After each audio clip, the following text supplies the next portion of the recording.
Écoutez, nous voulons vraiment montrer une expression démocratique. Aujourd'hui, on semble qu'on veut se refaire une virginité en passant par la case réunion pour M. Fillon. Pour nous, c'est pas acceptable. Aujourd'hui, la justice est en cours.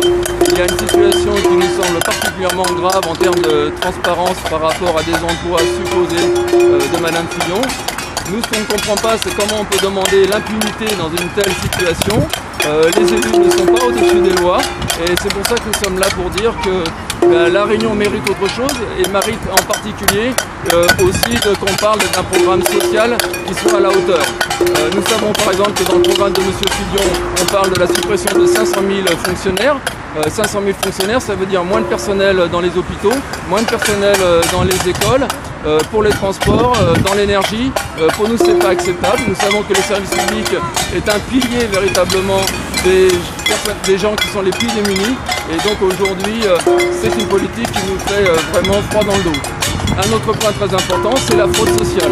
M. Fillon, on le rappelle, est partisan de lutter contre la fraude sociale. Bien sûr, il faut sur nous lutter contre la fraude sociale, mais quand on ne fait rien pour l'évasion fiscale et qu'on n'en parle pas, alors que c'est 100 milliards d'euros qui sont dans les paradis fiscaux aujourd'hui, eh bien avec ces 100 milliards d'euros, on créerait vraiment de nombreux postes, en particulier dans la fonction publique, et on permettrait justement d'avoir des hôpitaux qui fonctionnent, des écoles qui fonctionnent, et véritablement aider les Réunionnais en particulier dans leur situation sociale absolument désastreuse.